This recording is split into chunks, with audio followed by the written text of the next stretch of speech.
Ever wondered about the origins of the words you use every day? Today we're embarking on a fascinating journey into the world of words. We'll be diving deep into the roots of 10 unique English words, exploring their meanings, origins, and how they've evolved over time. Our linguistic excursion will take us through Satraps, Divergence, Defection, Incumbency, Botched, Devoid, Chink, Prongs, Astute, and Cohesion. An eclectic mix, wouldn't you agree? So buckle up and get ready for a linguistic adventure. First on our list is the word satraps. Originating from Old Persian, satraps were provincial governors in ancient Persia. They held significant power and were responsible for maintaining peace and collecting taxes. In modern English, the term satrap is sometimes used metaphorically to describe someone who wields power in a certain sphere, much like the satraps of yore. So next time you hear satraps, think of historical governors from ancient Persia. Moving on, we have divergence.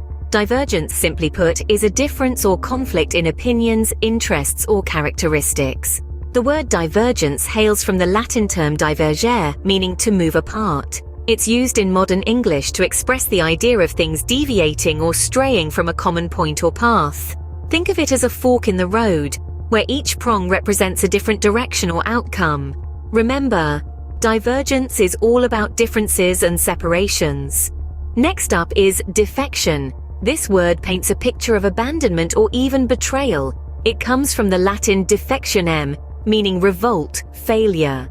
In the modern day, defection is used to describe the act of leaving a cause, a country, or an alliance that one was previously committed to. It's not just about moving away, but also about breaking a bond of loyalty. So defection signifies a sort of abandonment or betrayal. Now, let's dive into incumbency. This word refers to the act of holding an office or the period during which one is held. The term incumbency has roots in Latin, specifically from incumbere, which means to take up. In modern contexts, it's often used in political or professional settings to highlight one's tenure or position. So, when you hear about a politician's incumbency, it's about their time in office. Incumbency is all about holding a position or office. Next, we're exploring botched. The term botched refers to doing something in a clumsy or inadequate way, often due to carelessness or lack of skill. Its roots are a bit of a mystery, with no clear origin. In modern usage, it's a common way to express that something has been messed up or mishandled. If you hear about a botched job or a botched attempt, it means the task was poorly executed. So if something is botched, it's been poorly done or messed up. Moving forward, let's look at devoid. This word describes something that is entirely lacking or free from something else. It's as if you've completely emptied a container, leaving it devoid of its contents. The word devoid comes from the old French word devoider, meaning to empty. Today we use devoid in many contexts, from a conversation devoid of sense to a landscape devoid of life. So remember, devoid means completely lacking in something. Next, we have chink. This term hails from Middle English and describes a narrow opening or crack.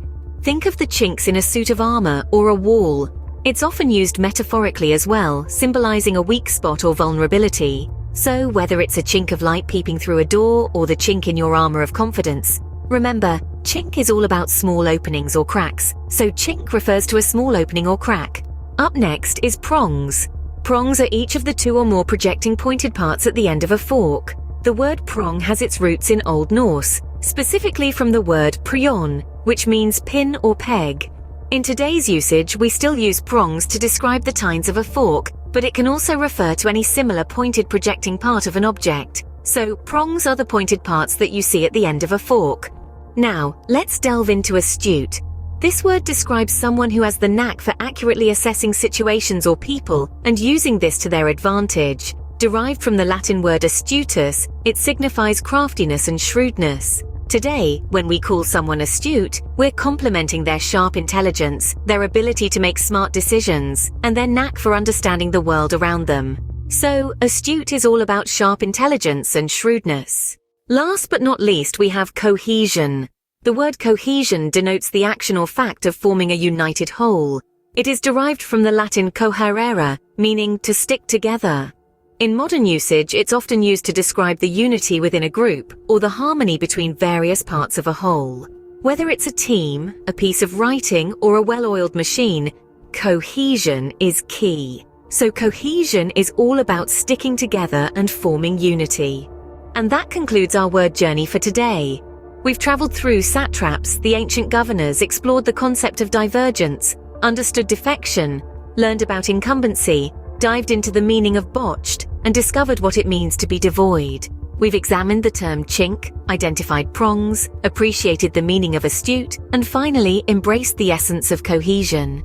Try sprinkling these words into your daily chats, adding a dash of intellect and charm. So, keep exploring the world of words and enrich your vocabulary. Until next time.